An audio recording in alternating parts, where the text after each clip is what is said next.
O sábado, autoridade para a mudança do dia. Sendo claro pelas Escrituras que o sétimo dia foi instituído por autoridade divina como um sábado semanal e religiosamente observado ao longo dos tempos do Antigo Testamento, aqueles que agora renunciam à sua observância e guardam o primeiro dia da semana adotam a posição de que o sábado foi ou abolido e uma nova instituição introduzida em seu lugar, ou que o tempo de sua observância foi mudado do sétimo para o primeiro dia da semana, em comemoração à ressurreição de nosso Senhor Jesus Cristo. Para serem coerentes consigo mesmos, portanto, eles são obrigados a provar uma ou outra dessas posições.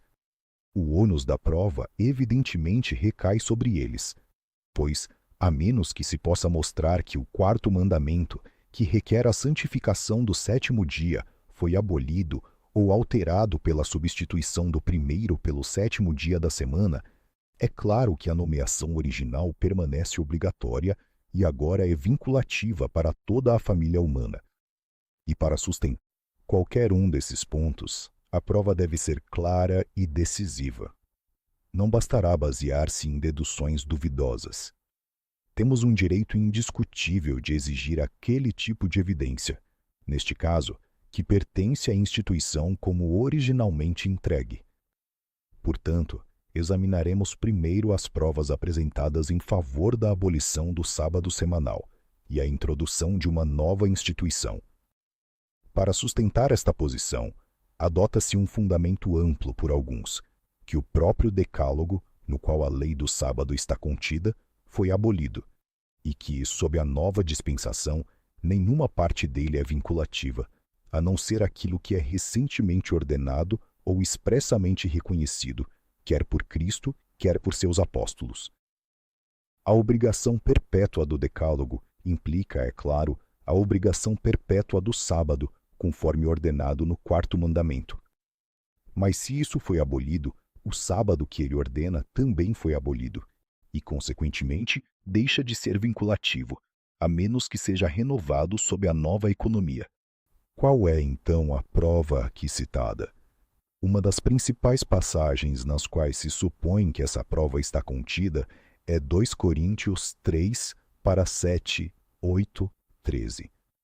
Mas se o ministério da morte, gravado com letras em pedras, foi glorioso, de modo que os filhos de Israel não podiam fitar o rosto de Moisés por causa da glória do seu rosto, que se desvanecia, como não será de maior glória o ministério do Espírito?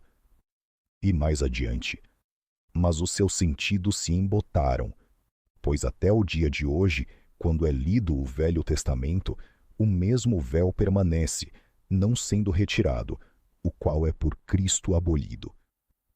Disse que se argumenta desta passagem que as cláusulas "a glória foi desvanecida" e "até o fim do que é abolido" referem-se à lei toda, tanto moral quanto cerimonial, porque se faz menção de aquilo que foi escrito e gravado em pedras, o que é uma evidente alusão ao Decálogo.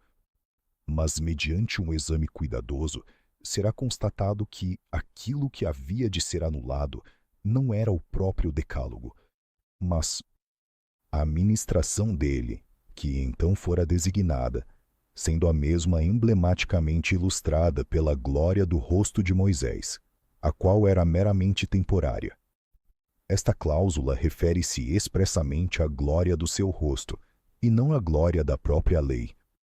Da mesma forma, a cláusula "aquilo que é abolido" não se refere ao Decálogo, mas à ministração de Moisés, incluindo os ritos e usos adicionais, o sacerdócio e seus sacrifícios, os quais foram úteis apenas por um tempo determinado. Não se pode supor que o Decálogo tenha sido abolido sem contradizer expressamente o testemunho de Cristo em Mateus 5 e 17 da manhã menos 19, bem como muitas outras declarações das Escrituras. A abolição mencionada, portanto, evidentemente diz respeito apenas àquilo que o apóstolo chama em outro lugar de a lei dos mandamentos contidos em ordenanças, incluindo toda a administração de Moisés. Há, sem dúvida, uma referência neste capítulo ao Decálogo, mas não a sua abolição. Foi meramente a administração dele, ou o modo então instituído de ensinar, ilustrar e aplicar a lei, que foi abolido para ser sucedido pela ministração da mesma lei pelo Espírito. Porque este é o concerto. Porei a minha lei, a própria lei dos 10 mandamentos, no interior deles, e a escreverei em seus corações. E novamente, não estamos sem lei para com Deus, mas debaixo da lei de Cristo. Que lei, senão o Decálogo, é aqui mencionada? Evidentemente nenhuma outra, pois certamente não estamos debaixo do ritual mosaico. Novamente, anulamos, pois, a lei pela fé? De maneira nenhuma. Antes estabelecemos a lei. A mesma, sem dúvida, que está contida no Decálogo. Por isso, o apóstolo Tiago diz: se cumprirdes, conforme a Escritura, a lei real, amarás o teu próximo como a ti mesmo, bem fazeis. Aqui, o título de lei real é dado com destaque ao Decálogo, e sua obrigação permanente é manifestamente reconhecida, pois o preceito mencionado é um resumo dos últimos. 6 mandamentos desse código, e a alusão é feita de modo a implicar a obrigação contínua dos primeiros 4, que são resumidos no amor supremo a Deus. Novamente, o apóstolo João testifica: sabemos que o conhecemos, se guardamos os seus mandamentos. E ainda, bem-aventurados aqueles que guardam os seus mandamentos, para que tenham direito à árvore da vida e possam entrar na cidade pelas portas. Essas passagens são citadas não para provar que o 4º mandamento, como parte do Decálogo, ainda é obrigatório, mas para mostrar que os escritores inspirados reconhecem o Decálogo como a regra essencial e perpétua de obediência para os cristãos. A abolição ou supressão, portanto, mencionada na passagem acima, não pode referir-se ao Decálogo ou à própria lei moral, mas sim à dispensação ou ritual mosaico. Outro dos argumentos alegados para a abolição do Decálogo e, consequentemente, do sábado, é Colossenses 2 e 14 da manhã, menos 17. Anulando o escrito de ordenanças que era contra nós, o qual de alguma maneira nos era contrário, e o tirou do meio de nós, cravando-o na cruz, e, despojando os principados e potestades, os expôs publicamente, e deles triunfou em si mesmo. Portanto, ninguém vos julgue pelo comer, ou pelo beber, ou por causa dos dias de festa, ou da lua nova, ou dos sábados, que são sombras das coisas futuras, mas o corpo é de Cristo. Por escrito de ordenanças, entende-se evidentemente a lei cerimonial, não o Decálogo ou a lei moral. Esta jamais é caracterizada como escrito de ordenanças. Portanto, o anular, ou tirar do meio, ou cravar na cruz mencionado, não tem referência a essa lei, mas ao ritual mosaico. Este é particularmente distinguido do Decálogo, e justamente designado como escrito de ordenanças. Foi este e somente este que foi anulado e cravado na cruz. Assim, sendo que a referência feita pelo apóstolo é expressamente a esta lei, segue-se como inferência justa que os sábados mencionados, ou, traduzido estritamente, dias de sábado, são aqueles que estavam contidos nesta lei, ou entre aquelas ordenanças, e não incluem o sábado do 4º mandamento. Havia, além do sábado semanal, vários outros sábados ordenados, que pertenciam a esse ritual, e não ao Decálogo. Assim sendo, esses foram expressamente incluídos no escrito de ordenanças, e como os demais eram sombras das coisas futuras, e cessaram de ser obrigatórios com a morte de Cristo. É evidente que não há autoridade alguma nesta passagem para incluir quaisquer sábados além dos que pertenciam propriamente ao ritual mosaico. Essa visão do assunto é corroborada por uma tradução mais literal do verso 17, a saber: portanto, ninguém vos julgue pelo comer ou pelo beber, ou por causa de parte ou divisão de festa, ou de lua nova, ou de sábados. Os sábados mencionados são obviamente aqueles que se encontram no Levítico, mesmo contexto com comidas e bebidas, festas e luas novas, e que eram do mesmo caráter geral. O sábado semanal, portanto, não é de forma alguma afetado pela abolição deles, mas permanece em pleno vigor, assim como todo outro preceito do Decálogo. Encontramos a mesma distinção quanto à lei que foi abolida em Efésios 2:14-15. Porque ele é a nossa paz, o qual de ambos fez um, e derrubou a parede de separação que estava no meio, tendo na sua carne desfeito a inimizade, isto é, a lei dos mandamentos contida em ordenanças, para criar em si mesmo dos dois um novo homem, fazendo a paz. Aqui, a parede de separação entre judeus e gentios, chamada de a inimizade, é expressamente definida, como antes, como sendo a lei dos mandamentos contida em ordenanças. Esta, e somente esta, portanto, foi abolida, deixando o decálogo, ou lei moral, com seu caráter e obrigação originais. Essa é a linguagem de toda a Bíblia. Não há nenhuma prova em nenhuma dessas passagens de que a lei dos 10 mandamentos foi abolida ou de que o sábado ali ordenado foi anulado. Romanos 14, 5,6 não prova tal coisa. Um faz diferença entre dia e dia, outro julga iguais todos os dias. Cada um esteja inteiramente seguro em seu próprio ânimo. Aquele que faz caso do dia, para o Senhor o faz, e o que não faz caso do dia, para o Senhor não o faz. O que come, come para o Senhor, porque dá graças a Deus. E o que não come, para o Senhor não come, e dá graças a Deus.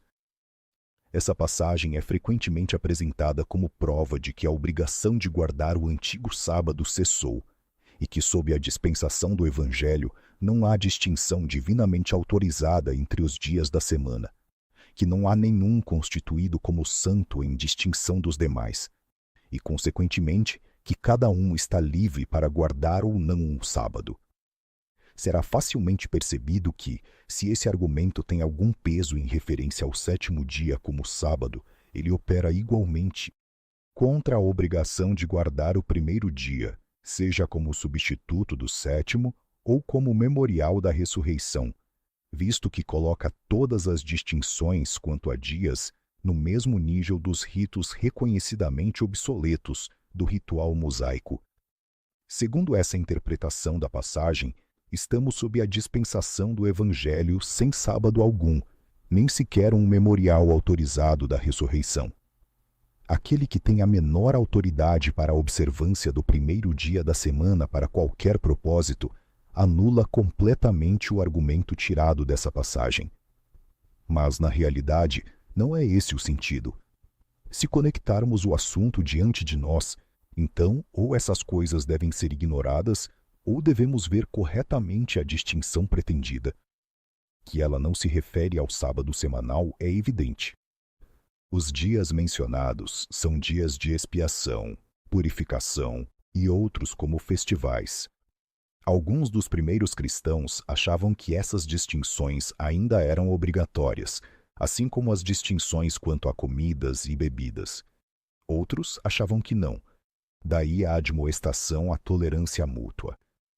Que as distinções referidas quanto a dias eram aquelas observadas no ritual mosaico e não incluíam o sábado contido no 4º mandamento é manifesto por todo o contexto do capítulo.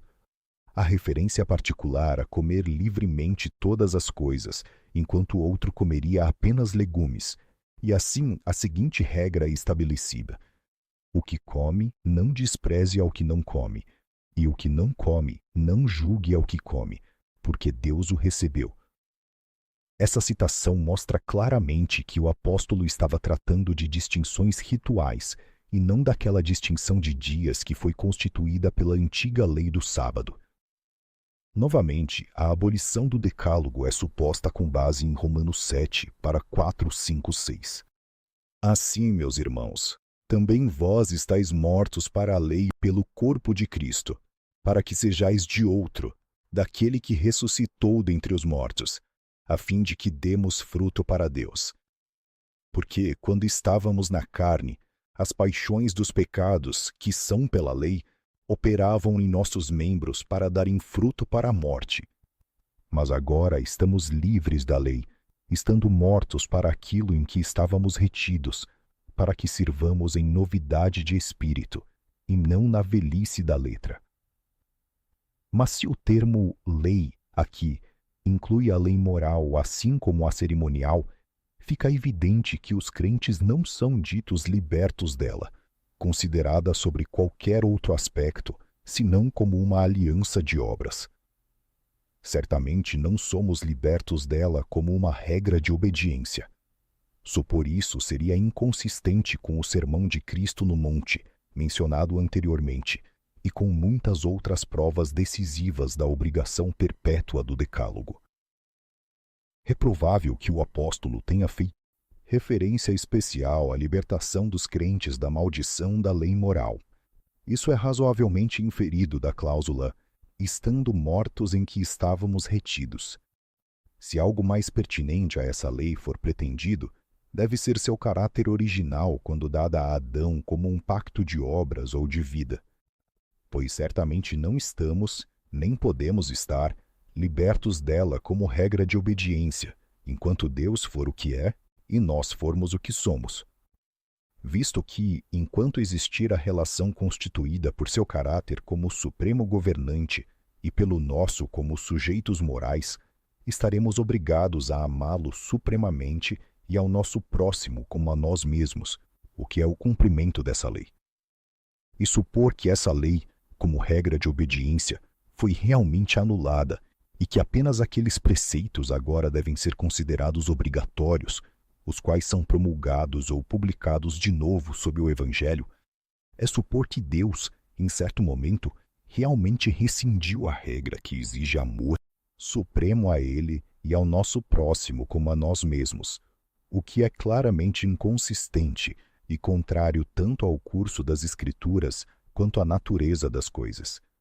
Seria sustentar que aquilo que é manifestamente imutável foi mudado.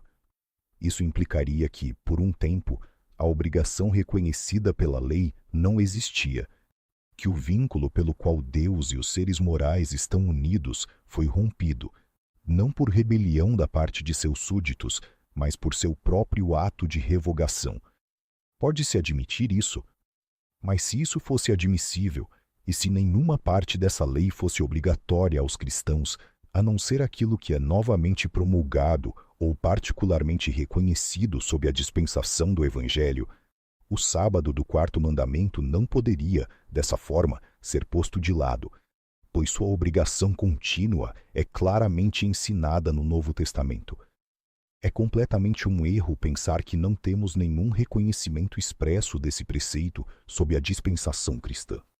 Ele é claramente reconhecido pelo Salvador em Mateus 5 e 17 da manhã, menos 19, onde ele diz que não veio destruir a lei, mas cumpri-la, que nem um jota ou um tio de modo algum passará da lei, até que tudo seja cumprido, e que qualquer que quebrar um destes menores mandamentos e assim ensinar aos homens será chamado o menor no reino dos céus, mas qualquer que os cumprir e ensinar será chamado grande no reino dos céus. Se algum mandamento desta lei é obrigatório, o quarto também o é, mesmo que seja considerado o menor. Ele também é reconhecido na seguinte declaração de Cristo, Marcos 2:27 da manhã. O sábado foi feito por causa do homem, e não o homem por causa do sábado.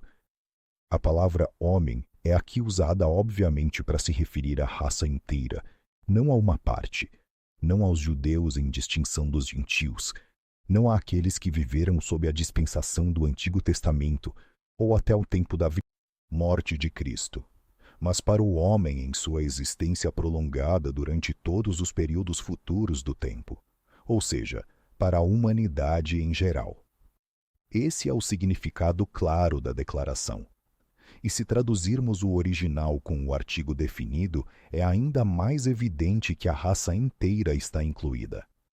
O sábado foi feito para o homem, isto é, para Adão, o pai original da humanidade, incluindo, é claro, sua posteridade. Mas, segundo qualquer tradução, toda a raça humana está manifestamente incluída no termo. O sábado, então, foi tão verdadeiramente feito para os gentios quanto para os judeus, e para aqueles que viveram após a crucifixão, quanto para aqueles que viveram antes, o que é um reconhecimento explícito de sua obrigação perpétua. O mesmo reconhecimento também aparece em sua contínua observância sob o ministério dos apóstolos, não havendo nem mesmo uma pista ou agitação em referência à sua abolição ou à substituição de outro dia em seu lugar. O sábado semanal é frequentemente mencionado nos registros apostólicos como parte do dever prático, e era sem dúvida o sétimo dia. Assim, temos a contínua obrigatoriedade do sábado sancionada pelo exemplo apostólico. Se, portanto, uma nova edição ou um reconhecimento explícito do sábado do quarto mandamento for considerado necessário para obrigar as consciências dos homens sob a nova dispensação, as considerações anteriores mostrarão que temos tal edição ou reconhecimento tão verdadeiramente quanto temos dos outros preceitos do Decálogo. Assim, nada é ganho quanto a pôr de lado o sétimo dia da semana, tentando mostrar a abolição do Decálogo. Se aqueles preceitos dessa lei que exigem que não tenhamos outros deuses diante do Senhor, que não devemos matar, nem cometer adultério, nem roubar, são mandamentos novamente ordenados ou expressamente reconhecidos sob a presente dispensação e, consequentemente, universalmente, obrigatórios. O mesmo é verdadeiro quanto ao quarto mandamento, que requer a observância do sétimo dia. Novamente, tenta-se provar a revogação do sábado original, mostrando que todo o decálogo era peculiar à nação judaica, constituindo uma aliança nacional, a qual, com a vinda de Cristo, foi anulada, e uma nova aliança introduzida. Mas admitindo que ele foi entregue imediatamente a eles, sob a forma de uma aliança nacional, isso de modo algum implica que não fosse igualmente obrigatório, como regra de obediência, para outras porções da família humana.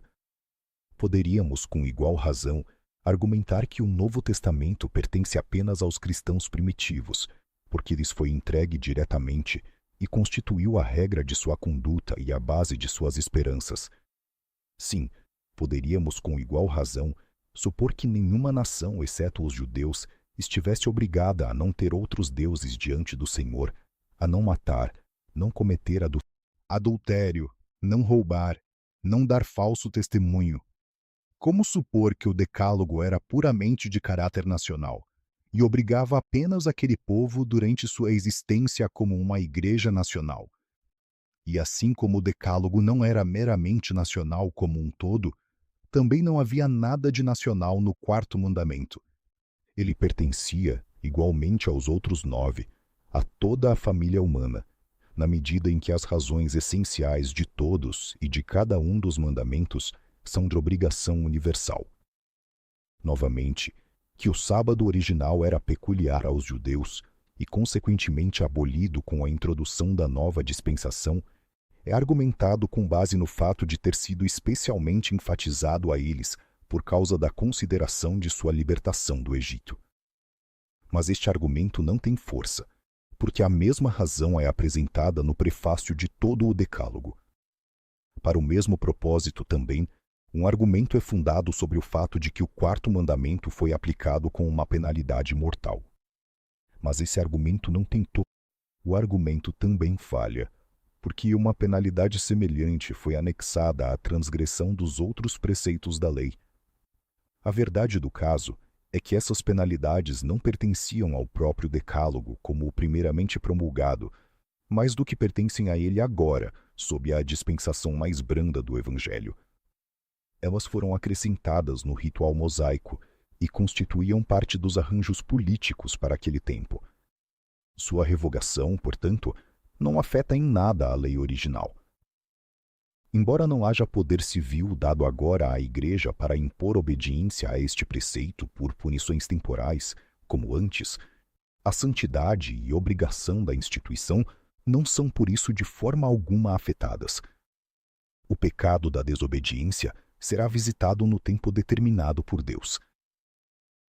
Novamente, alguns inferiram a revogação do antigo sábado, ou pelo menos sua mudança, a partir da defesa que Nosso Senhor fez do ato dos discípulos ao colherem espigas de milho e ao esfregá-las nas mãos, enquanto passavam pelos campos de cereal no dia de sábado, e de sua declaração de que o Filho do Homem é Senhor também do sábado. Marcos 2:23 da manhã menos 28. Mas não há evidentemente nada nessa narrativa ou nessa declaração que justifique tal inferência. Deve-se admitir por todos os lados que o quarto mandamento era obrigatório, conforme originalmente dado, até a morte de Cristo, se não além disso. E, portanto, Cristo que nasceu debaixo da lei estava obrigado a obedecê-la em sua estrita originalidade.